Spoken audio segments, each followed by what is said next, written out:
arakoze minisita kubw'ikiganiro tugejejeho. Twigiyemo byinshi bidufashije kumenya neza amateka y'igihugu cyacu. Nyakubahwa Perezida wa Repubulika, munyemerere twakira umwe mu barokotse Jenoside yakorewe Abatutsi, Bwana Ngironsenga Honest, adusangiza ubuhamya bwe.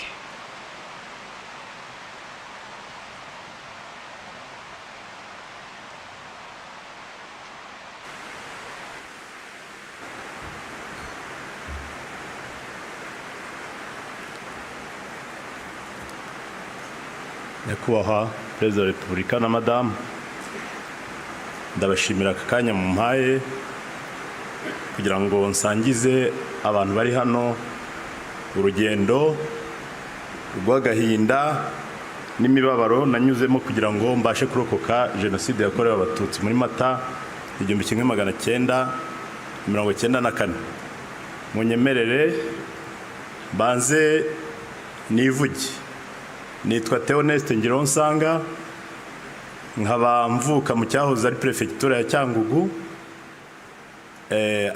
komine Gafunzo, secteur ya Shangi, akagari kari Gasharo.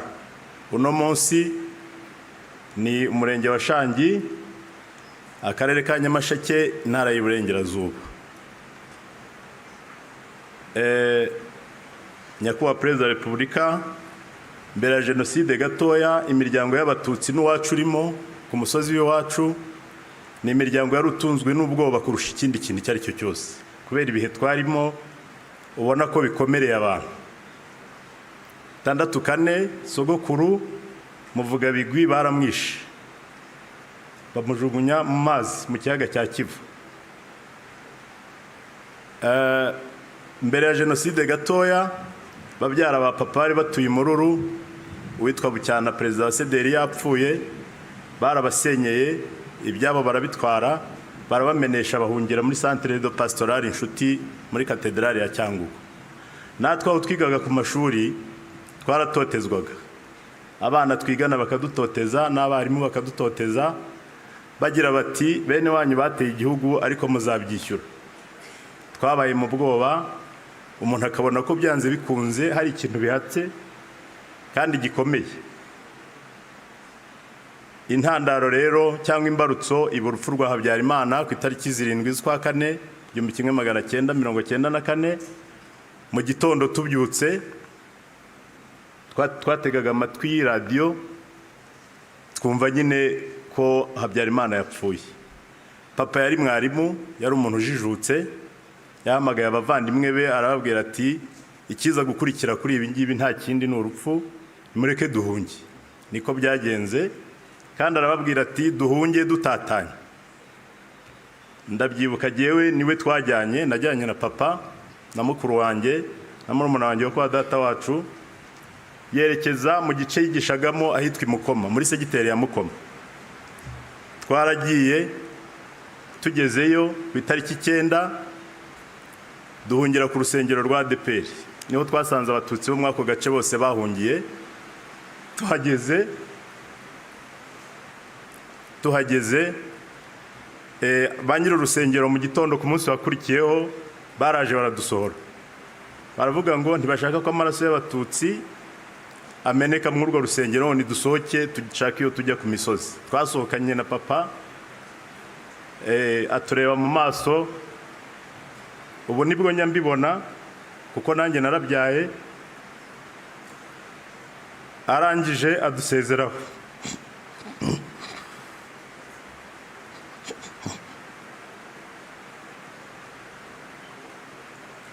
mumbabarire, adusezeraho ahagarara hanze aratubwira ngo nitujye kwa masenge wari ushatse aho ngaho Mukoma. Naraminutse mpindukiye murebye, azamura akaboko adusezeraho. Ntabwo twongeye kumubona ukundi, twakomeje urugendo tujya kwa masenge. Tugeze kwa masenge dusanga babasenyeye inzu nini bayisakambuye, bari mu kazu k'igikoni. Twaharaye ijoro rimwe n'amasenge n'ababyara bacu. Ku munsi ukurikiye interahamwe ziza kuhadukura zitujyana ahantu bari bakusanyirije abagore n'abana. Abagabo ubwo bari barakwimishwaro birumvikana. Ku itariki 12 mu gitondo habyutse kadode abantu bavuga amatangazo y'ubuyobozi, bakangurira abatutsi bose bihishe kuva mu bwihisho bakajya mu nama yabereye kuri segiteri we kugarura umutekano wa hehe. Abatutsi bagiye kuri iyo segiteri b'abagabo bose nta numwe wahavuye. Uwitwa Bahati Enoki barahamwiciye baramubaga barya umutima we barawotsa ngo ubwenge afite budapfa ubusa. Abantu barabafungiranye babashyira muri segiteri bamenamo essence bashyiramo za grenade barabica barabarangiza nta muntu n'umwe waharokotse. Aho twari turi mu giturage ubwoba bwakomeje kwiyongera. Cyakoze turimuka tuvaho tujya ku rusengero rw'abadive rwaraho mu Gahinga turahirirwa. Bigeze nka saa 5 interahamwe ziraza n'ubundi zibwira abagore bari bahari. Abagore bumva nibo bari basigaye ngo nibaza nabo bana bareke kwicwa n'inzara bajye kubaha ibiryo bari babazaniye. Ariko nta biryo bari bazanye mu by'ukuri. Yari strategy yo kugira ngo abantu begerane batoremwe abana b'abahungu babice abamari. Niko byagenze. Baradusohoye ngewe nkumva ko bazanye ibiryo. Nanjye nari umwana nifite imyaka 14 numvaga bazanye ibiryo koko. Ndavuga nti reka ngiye kurya kw'ibyo biryo. Njya kuri wa mustari bavanamwe abakobwa babasubiza abanyina. Twebwe abahungu batujyana ku cyobo badushyira ku murongo. Twara abana benshi bagira nko mu 120 ndabyibuka. Baturuka iruhande batema. Interahamwe yitwa Gasota yari yashyize igiti ku mwobo. Umwana yaramukururaga akamurambika yijose akaritema rikagwa mu mwobo. Nari ndi kuri uwo mustari nganiriza urupfu ngewe. Ndaruganiriza ndarubaza ngo warupfuwe uku niko ngiye gupfa. Ruransuzugura ntirwansubiza. Icyo nakoze narihanganye.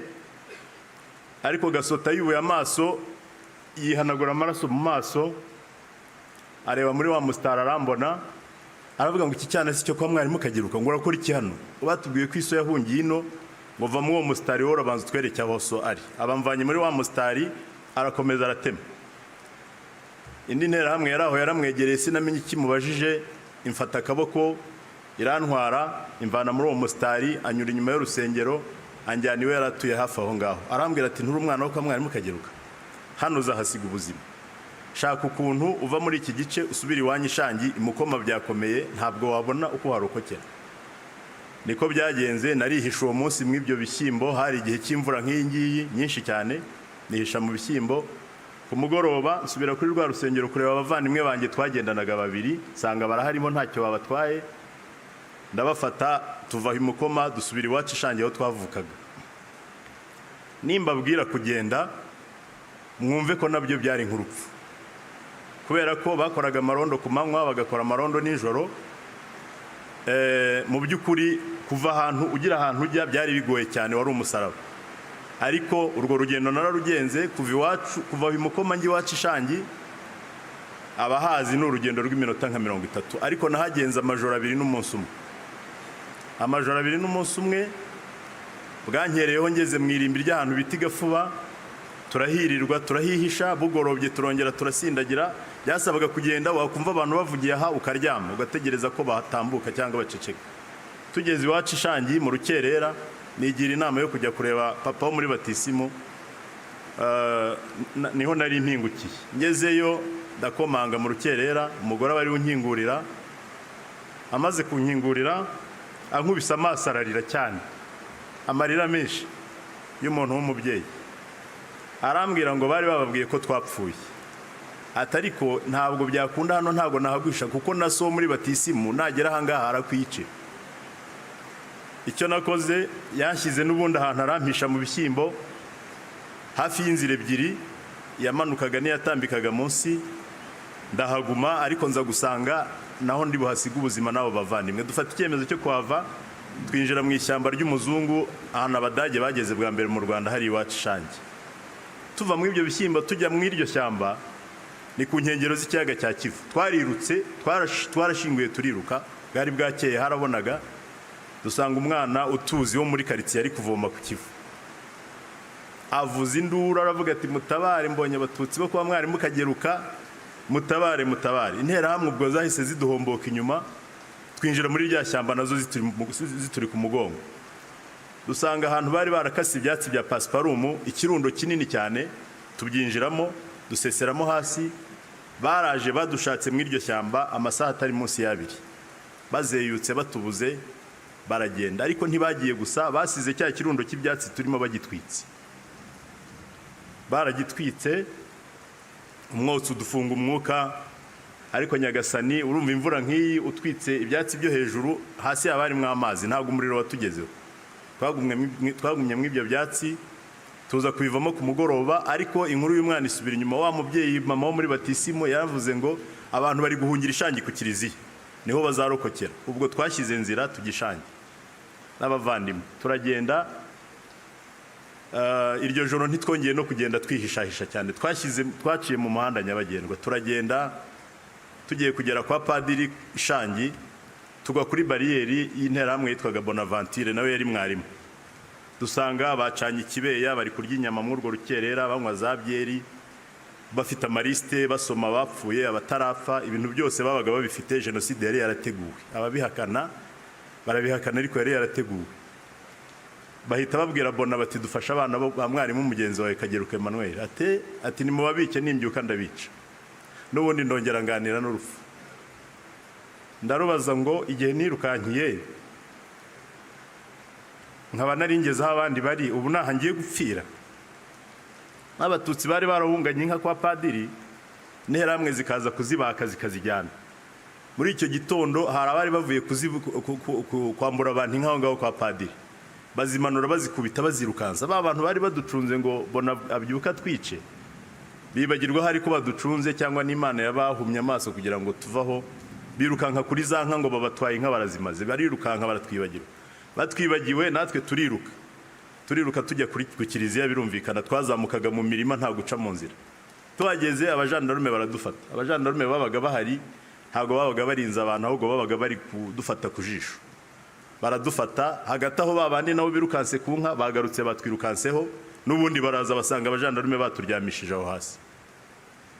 Umujandarume umwe akavuga ngo nibaturekure baduhe izo nterahamwe ziye kutwica. Undi warimo witwa Faustin akavuga toya, aba bana niba babacitse bakaba batugeze mu maboko nibinjire bazapfira rimwe n'abandi. Twinjira mu kiliziya gutyo. Tugeze mu kiliziya Ishangi dusanga harimo abantu benshi. Abantu bahazi Ishangi ni ikigo kinini, hari kiliziya ishaje, hari inshyashya, hari amashuri, amasogonderi, primeri, ibibuga, hari huzuye abatutsi. Kuko urwibutso rw'iwacu no munsi rushyinguyemo imibiri y'abantu 17,300 n'imisago, kandi bose baguye aho ngaho. Turinjira, abantu bari buzuye mu kiliziya, ababyeyi, abana, abagabo b'inkomere, ntacyo kurya, ntacyo kwifubika, ari imiborogo. Mu by'ukuri kuhagera byaragahinda. Cyakoze ngezemo nsanga mama arahari n'abashiki banjye bo barahageze. Tuhageze tubabwira inkuru ko data yapfuye, ko bari baramwiciye aho ngaho Mukoma. Arababara, ariko nta kindi yari gukora. Tuguma aho ngaho mu buzima bushaririye bubi butagira kirengera. Abapadiri twahungiyeho, Musenyeri yaraje arabatwara badusiga muri iyo kiliziya twenyine, nta mupadiri uhari. Adusigira umupadiri umwe w'imbuza kurahira witwa Amategeko Matusi, arafunze. Ubu ngubu bamukatiye burundu. Yari umwambari w'interahamwe. Icyo yakoraga ni ukuzana abantu, interahamwe akazizana gutoranya abagore bajya gufata ku ngufu, abantu bashaka kwicwa akabazana, akabaye interahamwe zikajya kubica. Nuko twabanye n'uwo mupadiri kuri paruwasi. Tuba mw'ubwo buzima. Buri munsi twarwanaga n'interahamwe zaje kutwicamwe abantu, zikaza zikica nk'abantu 100 zikagenda, ejo zikagaruka, ibitero bigenda bihinduranya. Ariko tukirwanaho dukoresheje amabuye, dukoresheje imyase, dukoresheje ibishoboka byose tukirwanaho. Baje kubona rero ko bitazakunda twirwanaho bitihutisha Jenoside nk'uko bari barabiteguye. Sous-préfet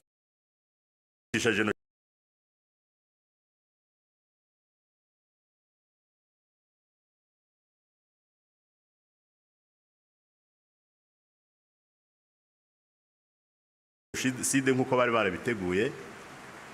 Sous-préfet Munyengabe Theodore yavukaga iwacu yaraje kudukoresha inama avuga ngo impamvu interahamwe zidasiba kuza ngo nuko tuzirwanya, ngo nitutazirwanya ntizizagaruka. Adutoramwe abantu b'abahanga, adutoramwe abantu b'abacuruzi bagera kuri 50, abapakira mu modoka abatwara muri stade cyangwa dusigara tumeze nk'ingabo zidafite umutware, tutazi icyo gukora, tutazi igikurikiraho. Barashuka abantu n'uwari wahunganye n'inkoni barayimwambura, dusigara tumeze nk'impeye. Uwo munsi wakurikiyeho haje igitero n'ubundi kica abantu bagera nko kuri 200.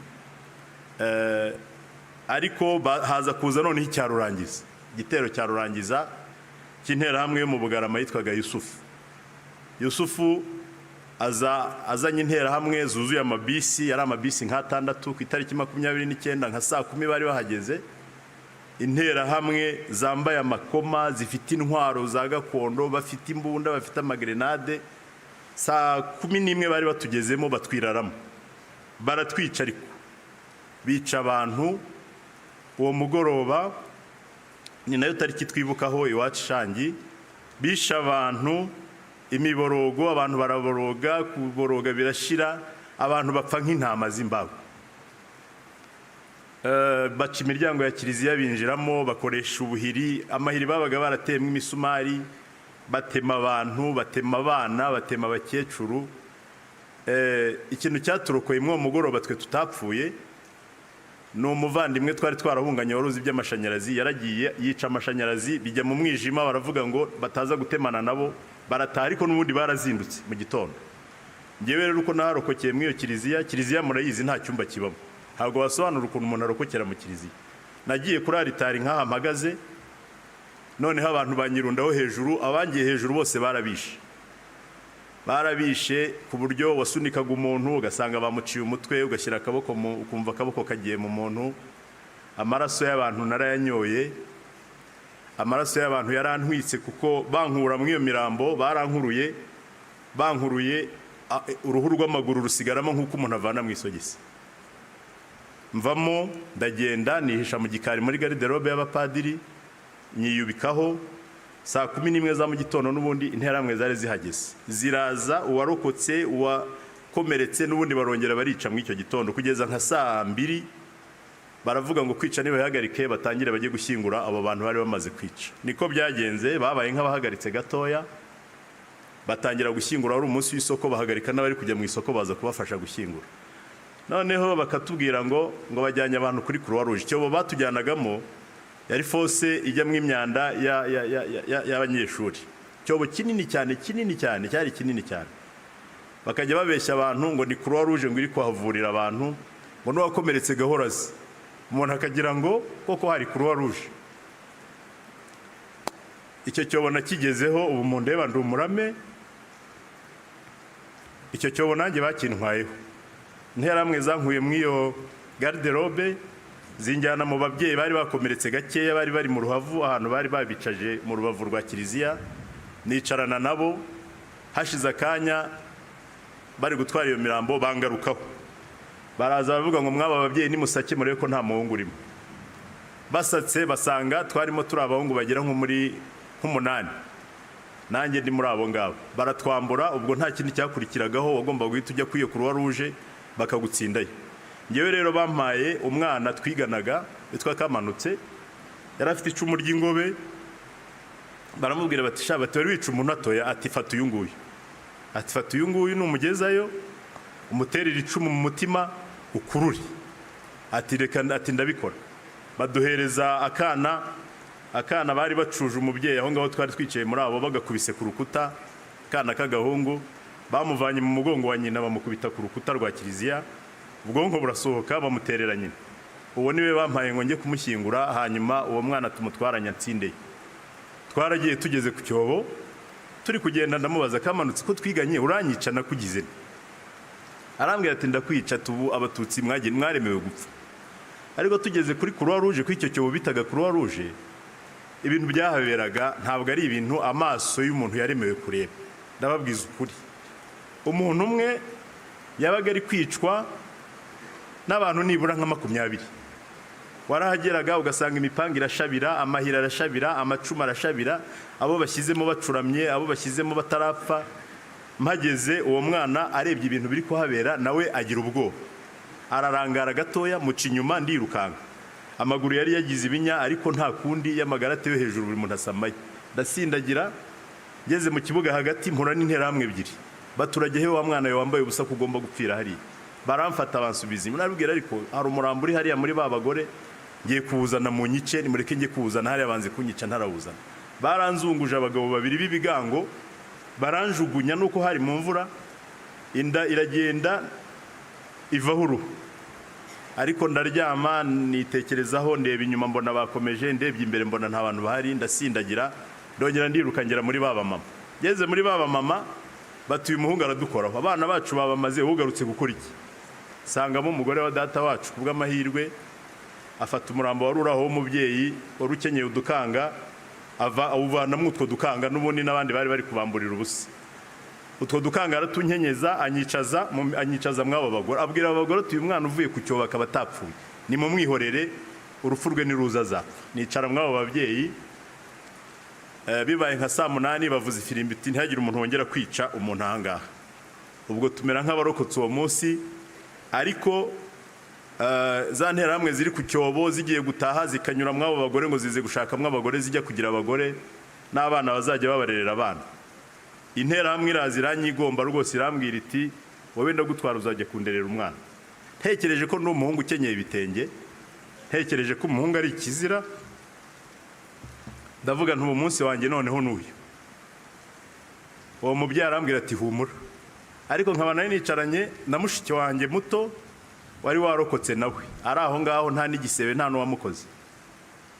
Mbwira uwo mubyeyi nti wanyingingiye uyu muntu tukamuha mushiki wanjye, ngewe nkareba ko narenga uyu munsi.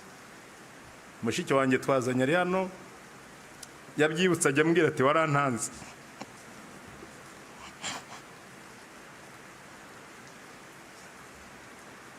Ariko yaragiye, abo bantu bamutwaye baragiye, arera abana babo koko, akagererwa ahetse abana, ariko baramurengera ntibamwica, ararokoka. Ubu ariho nawe yabyaye abana be. Aho hantu twarahagumye, burira ndaharokokera, dusigara turi abantu bakeya. Abantu urumva ahantu ari ibihumbi 17 n'imisago bahaguye, twari dusigaye turi abantu, abagore n'abahungu, twana tw'uduhungu duke cyane. Abantu bari bashize mu by'ukuri, twari dusigaye turi mbarwa. Tuguma aho ngaho, ntacyo kunywa, abakomeretse nta miti. Cyakoze ababikira baratwitangira bakajya baza bakavura ibisebe by'abantu aho ngaho, inkomere, imiti ntayo, ibyo kurya ntabyo. Hagati aho n'amazi yazaga kwa padiri, interahamwe zirayakata. Amazi niyo yaradutunze nayo bayakuraho. Twasigaye rero tunywa ikiziba, imvura nk'iyi yahita tukajyaho ibiziba byaretse tukagotomera, tukagira iminsi yo kubaho kubera ayo mazi twanyoye. Twabaye aho ngaho mu buzima bugoye, tubana n'uwo mupadiri witwa Amategeko, na n'ubu ntiyemera icyaha. Akirirwa aragiye inka, ari kuvumbura abantu bihishe mu mashyamba aho ngaho, yabona utarabutse ugiye gushaka icyo kurya akagutanga bakakwica. Igihe cyarageze rero baza gufata icyemezo cyo kudukusanya. Abatutsi bose barokotse muri Cyangugu baradukusanya, batujyana ahantu bita Nyarushishi. Ntabwo bari bagiye kudukiza mu by'ukuri. Nyarushishi yari centre batwegeranyirijemo kugira ngo bazabone uko batwica, ndetse bavugaga ko ngo bazaturenza ku mubyeyi, ngo nibashyingura Habyarimana nibwo bazatwica nyuma, ngo batworose umubyeyi. Tujya Nyarushishi. Nyarushishi nimvuga Nyarushishi ni umusozi utabaho inzu, ni umusozi, ni ahantu hatari ubuzima, nta mazi, haba imbeho nyinshi. Baragenda abavuye Ishangi, abavuye kuri stade, abavuye Imibirizi, abavuye ku Kibuye, hari n'ab'Ibutare bari bahazanye. Ngeze aha rero ikintu cyitwa zone turquoise cyari muri kiriya gice cy'iwacu, cyatumye twebwe Jenoside ikorwa igihe kirekire. Jenoside yararambye, interahamwe zabonye umwanya uhagije wo kwica abantu, zarishe ziriyongeza. Hanyuma umuntu warokokeye muri kiriya gice nawe ni umurami, ni inkirirahato. Ni inkirirahato, ni ukuvuga ngo ntabwo umuntu yasobanura ukuntu yarokokeye muri zone y'Icyangugu. Bagamba iki n'abambari be, barabicanyi bo ku rwego rwo hejuru, ubwicanyi babukoze neza bisanzuye, bica abana, bica ababyeyi, bica abakecuru. isi yose mbese barishe barimonogoza. Ubwo twageze Nyarushishi, HCR ikaza ikaduha uduhema tukazingazinga tukajyamo, ikatuzanira n'ibyo kurya Croix Rouge. Hashize itariki 23 z'ukwezi kwa gatandatu, ubundi ni wo munsi wacu wa nyuma twagombaga gupfaho. Intera hamwe zaturutse mu makomine yose ya prefecture ya Cyangugu zaje kutwica, zaje kuturimbura. Zarahageze ku bw'amahirwe, umuyobozi bavuga menshi yari Lieutenant Colonel, bavuga menshi yari Lieutenant Colonel ashinzwe gendarmerie. Yaraje yirirwa aho ngaho aducunze kuva mu gitondo kugeza nka saa 9, nta wanyoye amazi, dutegereje gupfa turi kureba intera hamwe zatuzengurutse. Abantu benshi baruta bari baraho ngaho. Araza sinzi ukuntu yakoresheje ubuhanga bwe bwa gisirikari, arakumira izo ntera hamwe ntizatwinjiramo. Nka saa 9 zishyira saa 10 Abafaransa bari basesekaye aho ngaho. Abafaransa baraza n'amajipe n'abanyamakuru na za kamera nyinshi na za helikopteri zigwa aho ngaho tugira ngo turakize bwahe bwokajya. Abafaransa baraje bigira mu bakobwa baraho barokotse, babafata ku ngufu, bafata mu by'ukuri nta kintu Abafaransa bahinduye. Baraje n'ubundi intera hamwe zishaka kutwicamwe abantu, bakaza bakanyura ku Bafaransa bakababaha bakajya kubica. Twabayeho ngaho mu buzima budafite kirengera, tutazi ibintu uko bizarangira.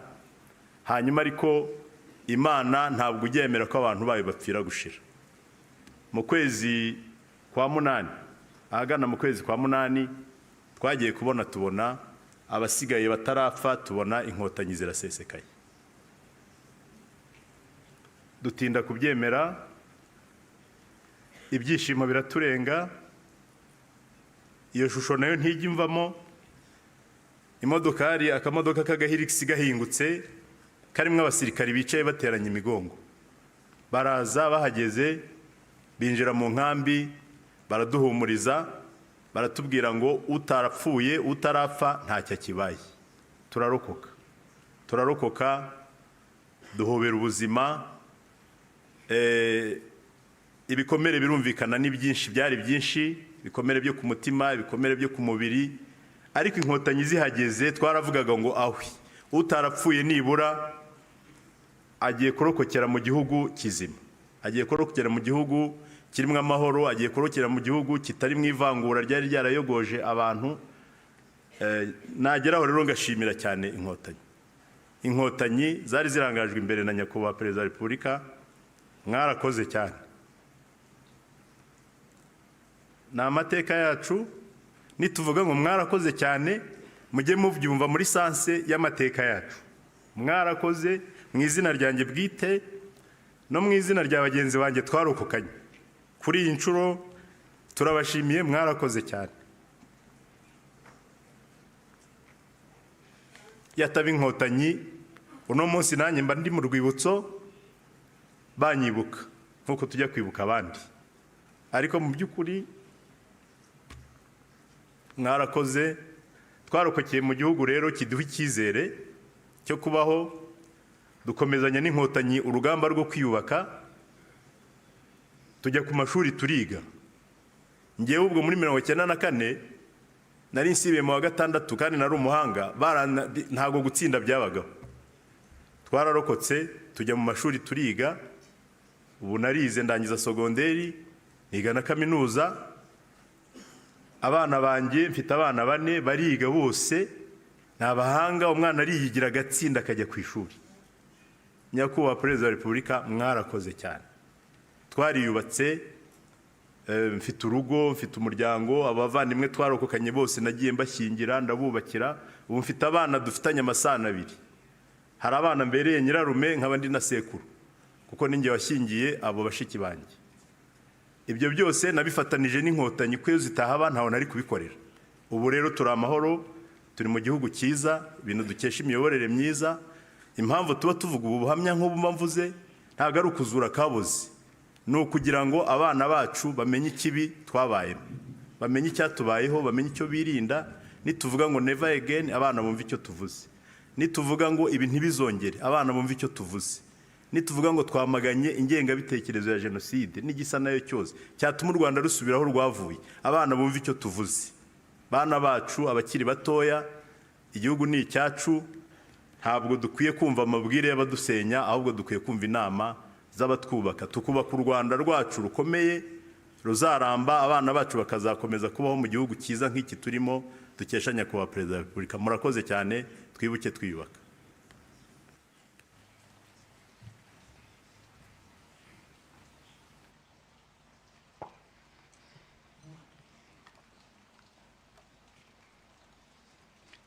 Urakoze Bwana Tonest kudusangiza ibihe bitoroshye mwanyuzemo muri Jenoside yakorewe Abatutsi.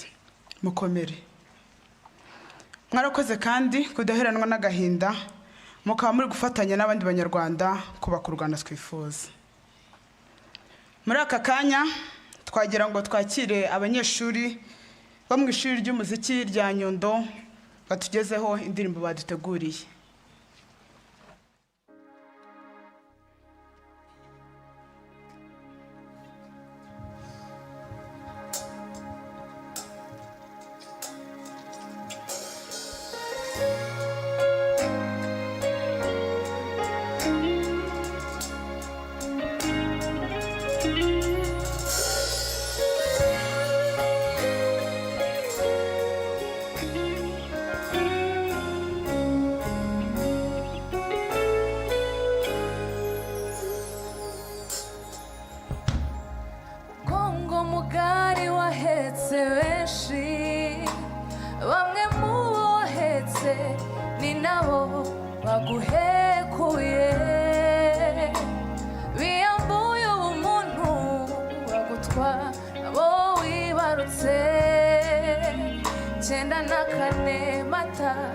Abatutsi bicurwa agashinyaguro,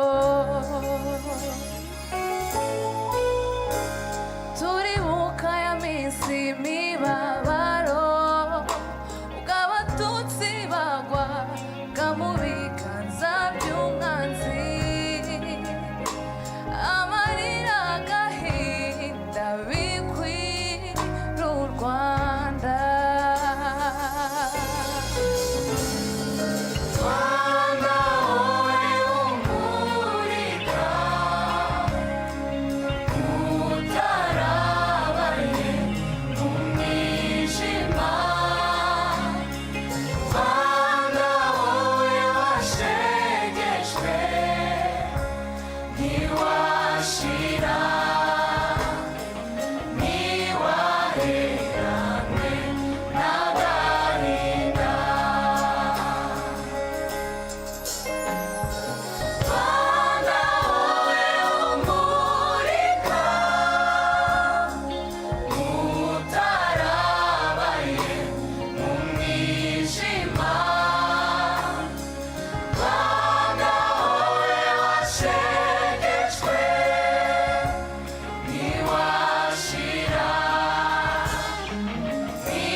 Rwanda wowe washe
abaririmbyi barakoze.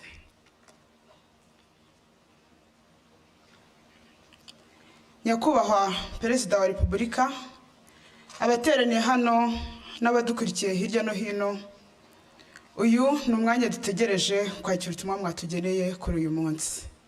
Umwanya ni uwanyu.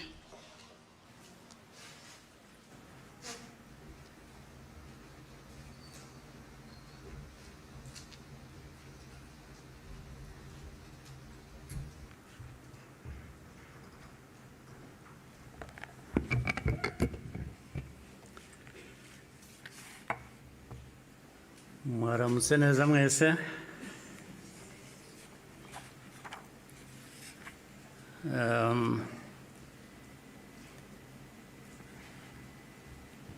Ngira ngo mpere ku ngingo yo kuvuga ubuhamya Minisitiri Bizimana yatugejejeho. Hari ubundi buhamya burebure burimo amateka akomeye Theoneste namaze kutugezaho. Ibyo twumvise byose bifite aho bishingiye. Ni ukuri abafite uko babihakana cyangwa babihakanya, ngira ngo bafite akazi gakomeye kugira ngo uhindure amateka nk'ayo y'abantu nk'abandi, uyagire uko ushaka, yaba mu gihugu hano, byaba hanze, cyane cyane bakunze guhindura aya mateka yacu ku mpamvu zitandukanye.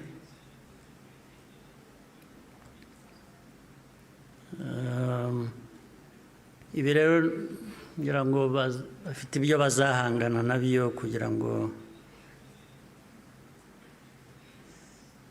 abantu bahindure amateka nk'aya bayavuga ukundi. Ariko icyo navuga nk'ibyo Theoneste yavuze,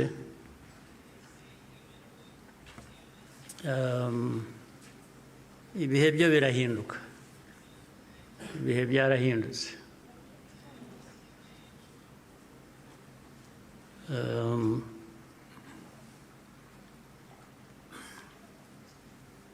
Nta uzongera gupfa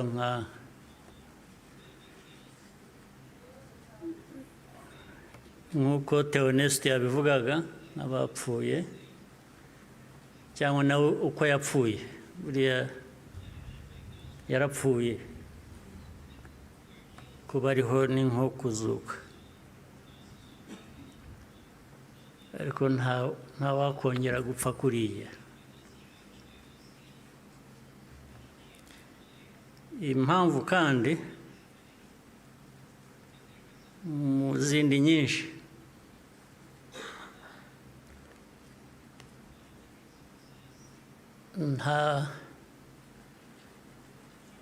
ntabwo wakwica umuntu kabiri.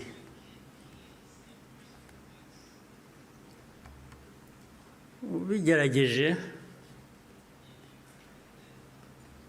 azakwica mbere yo kumwica. Ubwo turi aha mutureba, bamwe bajya bashinyagura bavugira hanze. Igihugu cyose, igihugu cy'u Rwanda ureba, ntabwo gishobora gupfa kabiri.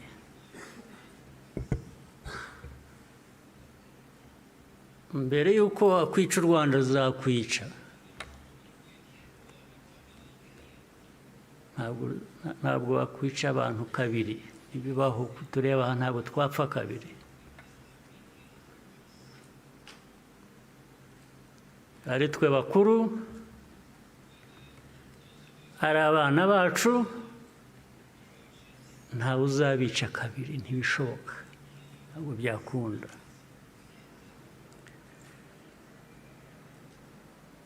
Tuzabaho nk'uko abantu bakwiriye kuba babaho, nk'uko abandi abo ari bo bose babaho, byanze bikunze, ntawe twabisaba kubaho, ntawe.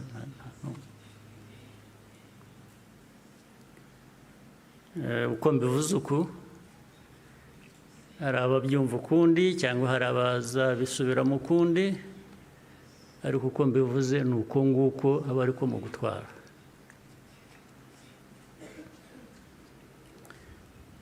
Ndabasaba rero ngo nkomeze ijambo ryanjye mu rurimi abashyitsi bamwe hano bumva, batagombye kubasemurira, cyangwa se benshi cyane bari hanze bafitanye isano n'amateka yacu, harimo n'abo bayahindura bakayagira uko bashaka. Ndagira ngo mvuge mu rurimi bashobora kumva ntawe basemuriye. Muranyihanganira.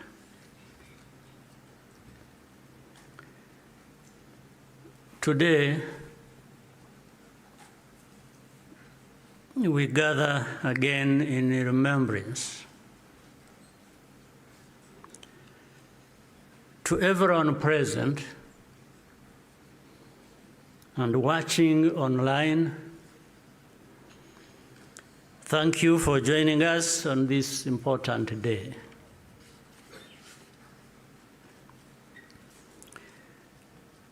We deeply appreciate the friends who join us every year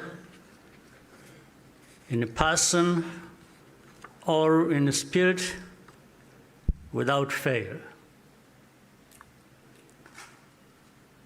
I thank the survivor who has just spoken. These testimonies keep memory alive for all of us and for those who will follow us. Kwibuka carries profound meaning for our nation.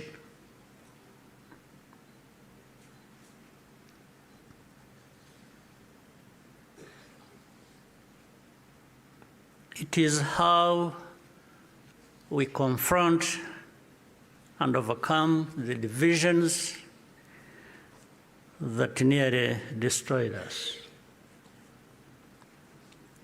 This day empowers us all. We draw on the strength of survivors who provide the reservoir of humanity that feeds our nation's soul.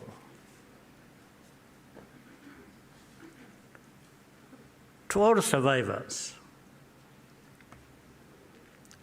know that you are not alone. We stand with you always. Everything we have achieved was only possible because all Rwandans decided to join hands in a common purpose. We honor the role played by every Rwandan in our country's rebirth. The reality of the genocide is clear for all to see. The ringleaders were convicted in international courts with rigorous evidence. The Gacaca process documented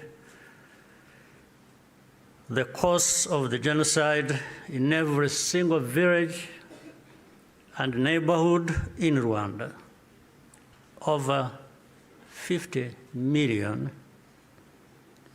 handwritten pages were produced during the 10 years of Gacaca. Right here, where we are standing, 250,000 victims of the genocide are laid to rest. And in 2018, the United Nations General Assembly adopted a resolution that called the genocide against the Tutsi by its proper name, with the support of every member state but one.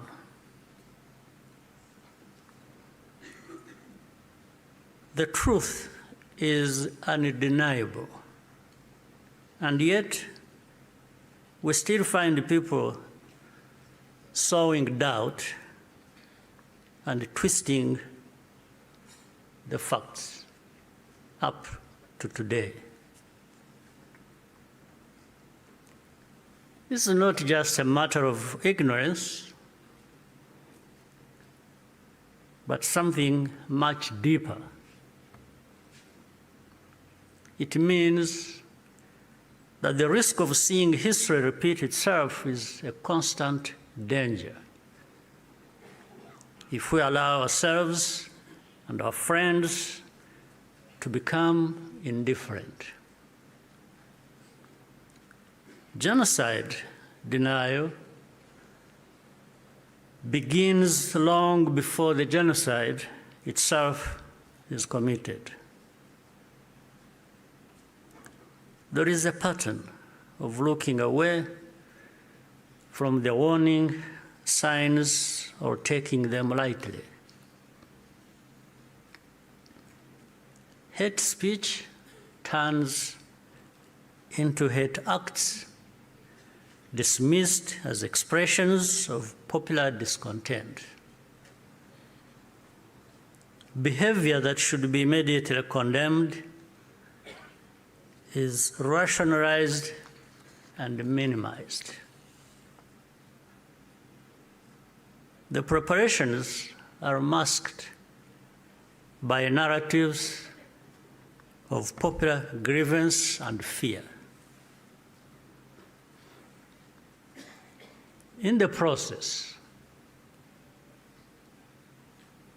a moral equivalence is created between the targets of the genocide and the planners of it. All of these elements were present in our own story. There are some who pretend that the genocide against the Tutsi was a spontaneous event. That's not true. It was carefully prepared and carried out in plain sight.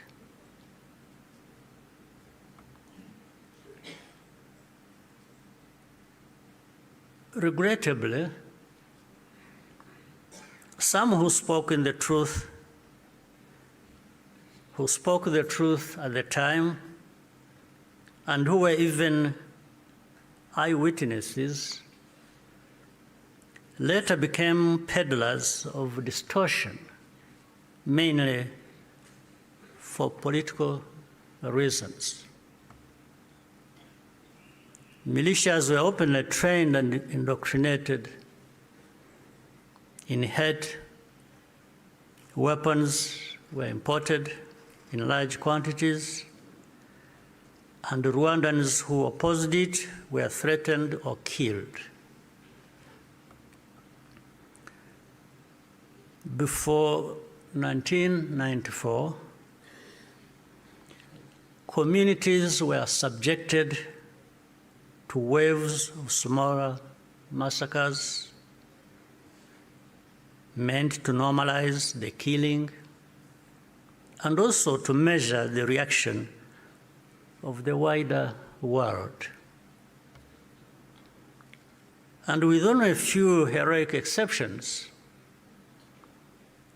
the world was unconcerned until it was too late. In the early 1960s, after countless Tutsis were killed or forced into exile, international voices such as Bertrand Russell, to name just one, described it as systematic extermination. The pattern continued in the 1980s and early 1990s. When Tutsi communities such as the Bagogwe in the northwest were targeted in organized attacks,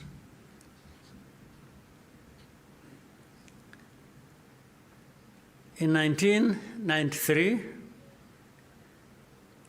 a commission led by Jean Crabonneau investigated these atrocities.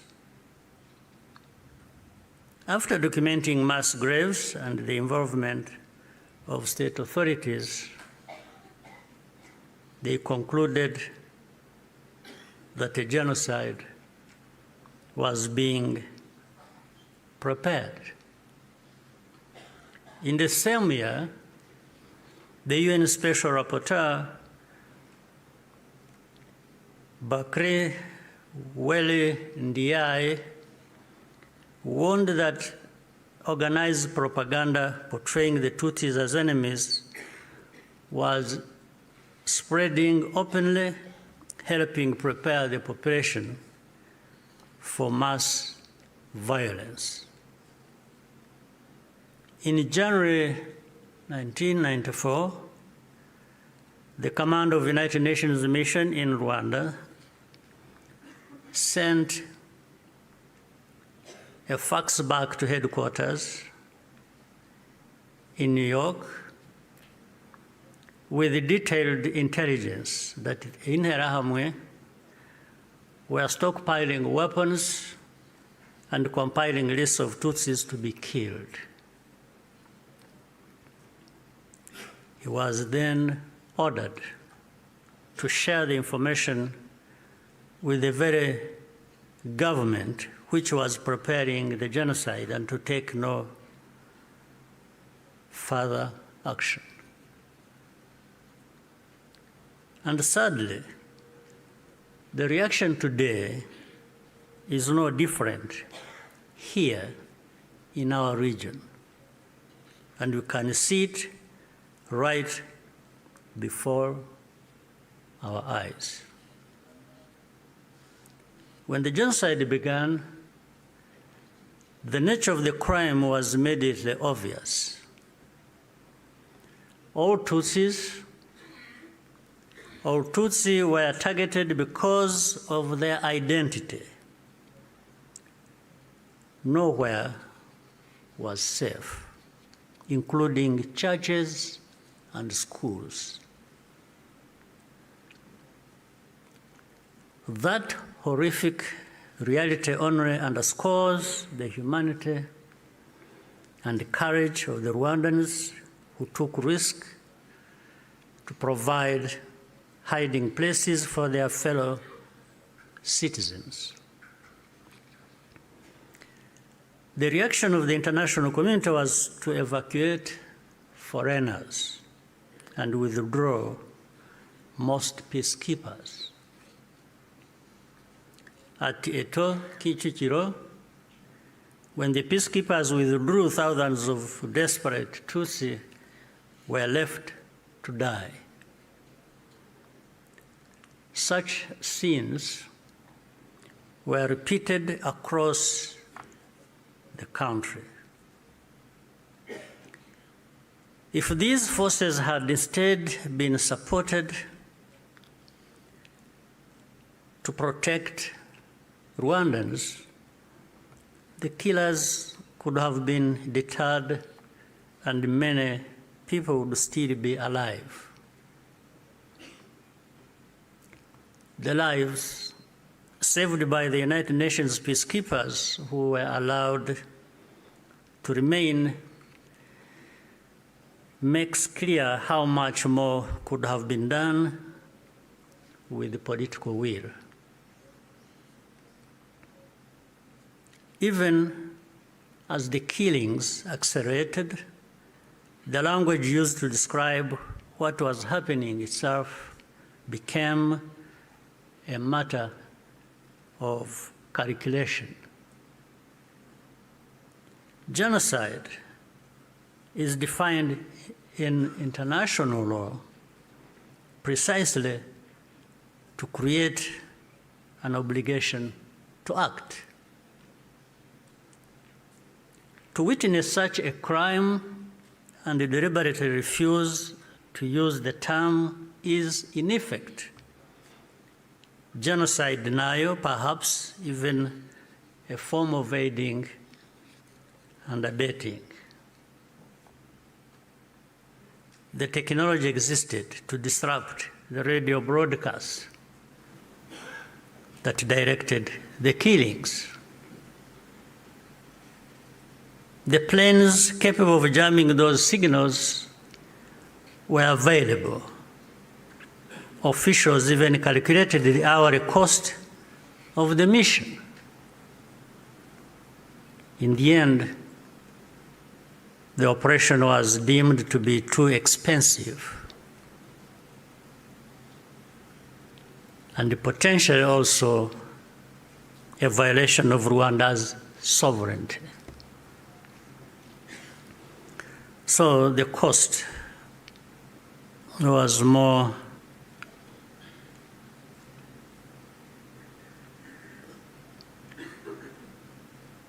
it became too expensive. It was more expensive,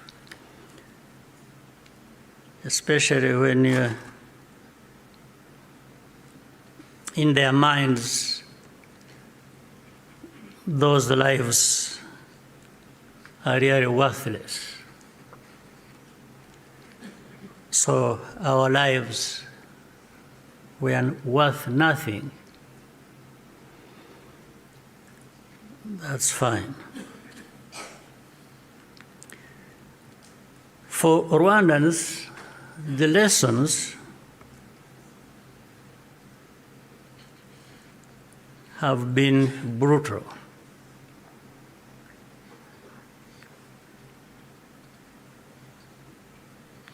And those lessons have not been forgotten. If our lives do not happen to align with someone else's interests, they are not worth saving. That's fine. And so it had to be the Rwandan Patriotic Army that led the campaign against the genocide and ended it. Our deepest source of grief was always that we could not arrive earlier. This is a simple truth of history, which many today still have reservations about acknowledging, for reasons we do not and maybe will never understand. The culture and character of today's Rwanda Defense Forces, RDF, was forged in those dramatic moments. It guides the conduct of our forces who serve abroad excuse me, in peace-building missions, earning universal respect. Indeed,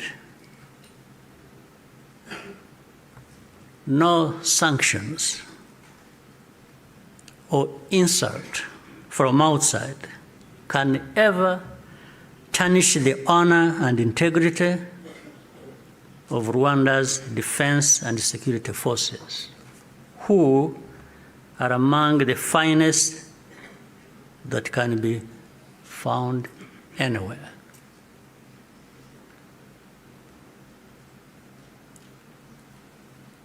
I look forward to raising this matter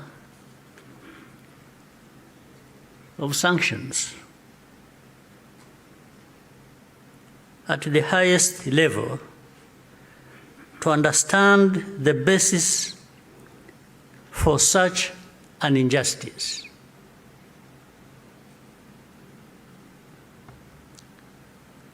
Rwandans understand the cost of tolerating extremism, and our central security principle is to put the protection of civilians first. After the genocide, Rwandans chose to rebuild our country together. With that came a promise to never let the politics of genocide take root ever again. I tell you, genocide cannot happen here again. It won't happen.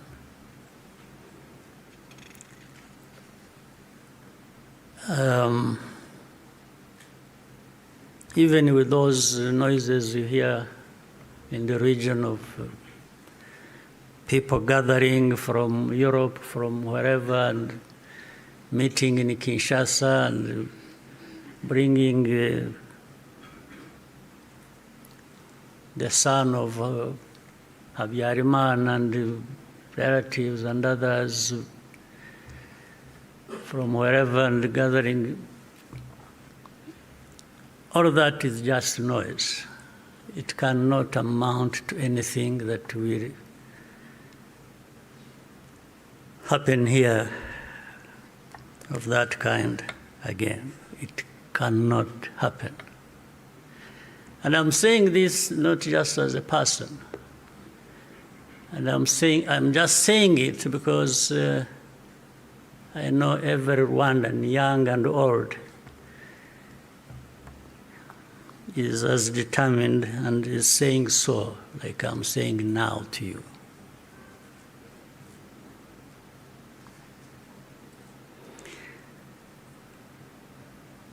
Along the way, Rwandans faced constant criticism and many attempts to twist our history.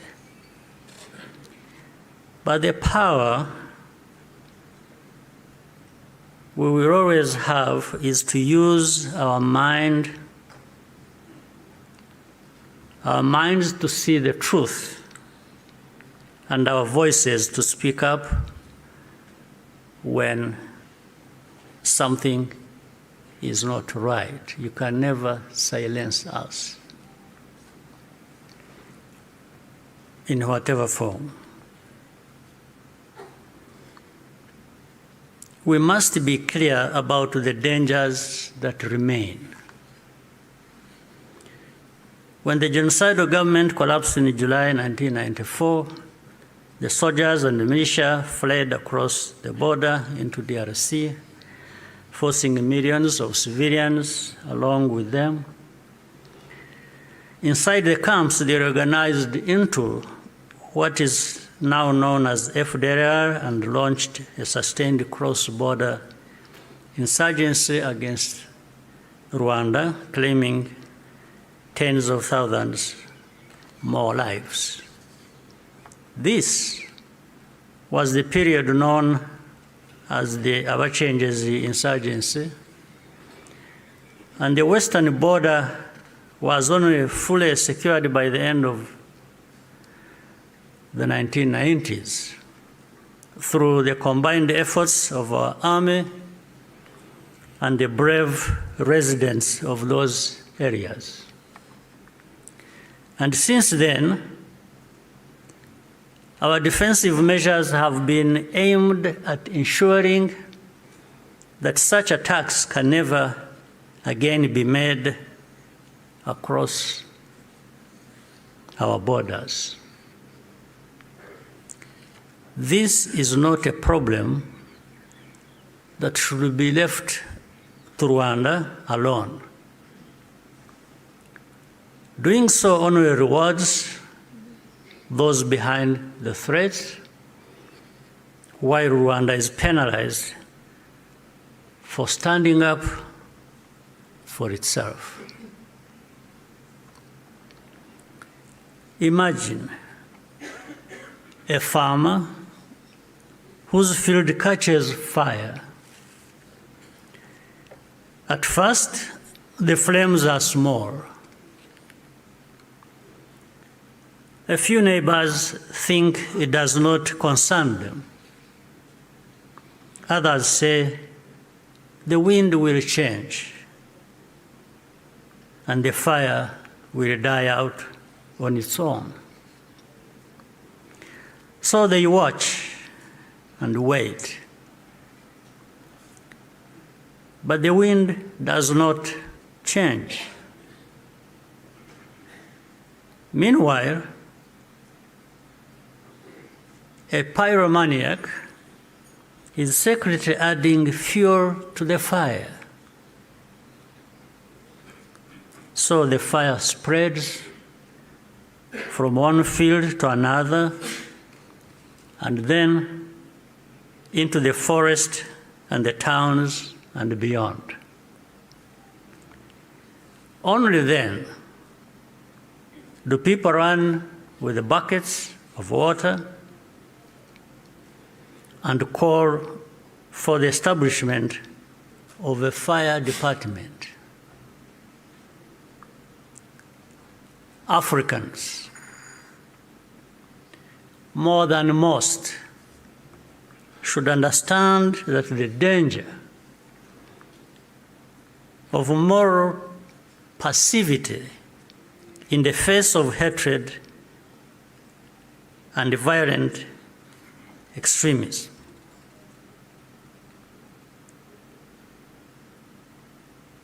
We should understand that danger, especially in the face of hatred and violent extremism. Africans, more than most, we must be reminded by all this history. Today, our continent accounts for the majority of the world's active conflicts. In 1994, Africa's collective institutions also failed to respond. I say this because the call for African sovereignty, legitimate and necessary as it is, must also mean that African institutions act decisively when Africans are at risk. Bad actors must not be allowed to hide behind the principle of sovereignty, to evade responsibility for abuses or deny citizens their rights. We cannot afford to repeat the mistakes of the past. Genocide ideology is still spreading in our region. Left unchecked, it has the power to take us all backwards again. There are those who claim that Rwanda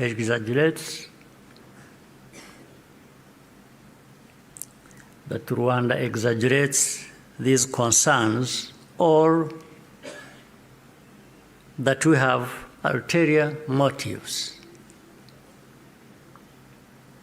This is not only false, it exposes the deep cynicism that led to the tragedy we commemorate today. What sustains Rwanda today is the unity of Rwandans and the convictions that, like all people, we have the right to live in safety and dignity and at peace with all our neighbors. What we ask is for partners to join with us to fight extremism, rather than punishing Rwanda for defending itself. We owe future generations of Rwandans more than survival. They deserve to inherit a secure, united, and bold country and an integrated and confident Africa. We invite you to stand with us in remembrance and also in action. I thank you for your patience and kind attention. Murakoze cyane.